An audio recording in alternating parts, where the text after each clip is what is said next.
Starfield review access has been refused to more or less all UK outlets.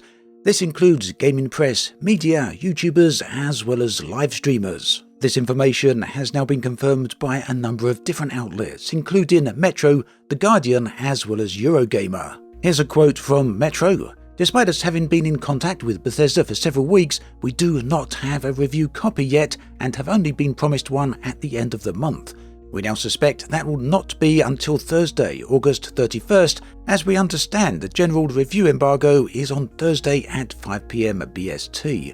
What makes this situation strange though is that most US sites do seem to have review copies, and it is specifically the UK that has been denied them. No explanation has been given as to why.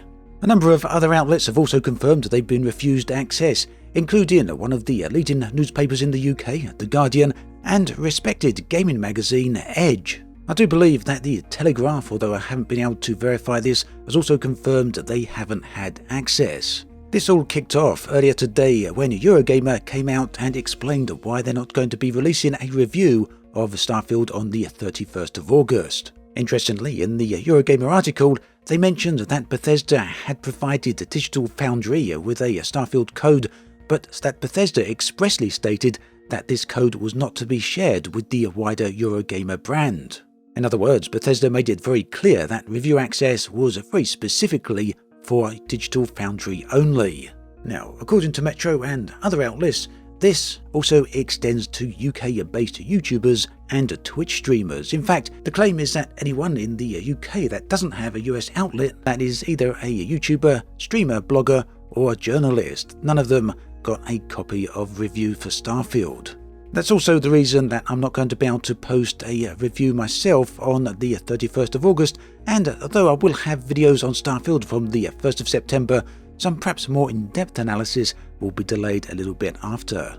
Also, on a side note here, it does make any claims from UK outlets, big or small, that say they do have access seem a little bit dubious at best. Although, that said, quite naturally, Bethesda haven't publicly commented on this at all.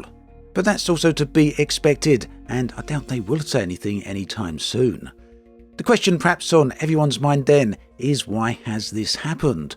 Well, some people out there in the world of the internet are speculating that just maybe Bethesda have beef with some of these UK outlets, whilst other people believe that it may be related to the fact that some of these websites traditionally give games a lower score compared to their peers. Now, personally, I don't believe it's to do with anything at all that these gaming websites and outlets, YouTubers, streamers may or may not have done.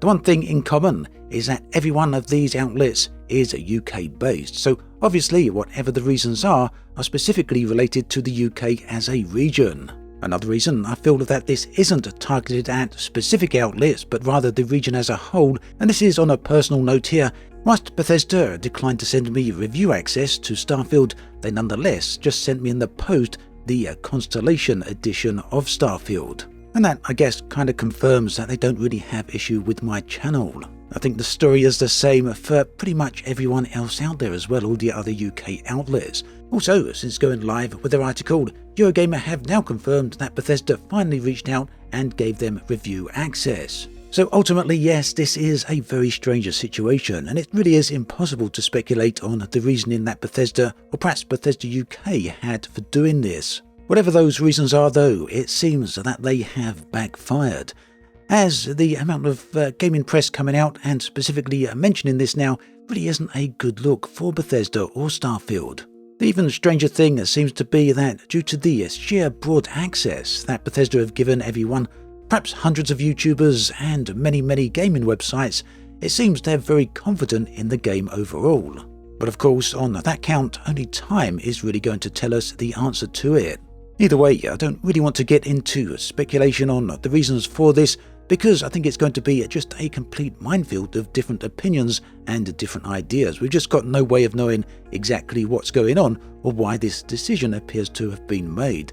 But that said, I'd still love to hear your thoughts in the comments section below, so if you have any thoughts about this, do let me know in the comments section below. At any rate, Starfield is right around the corner now, just a few days away, and like many other people out there, I will certainly be covering the game and making plenty of videos and talking about pretty much everything that the game has to offer, so do keep an eye out for all that content. It's going to be very interesting to see how all of this goes. It's been a long time coming, and we are nearly there.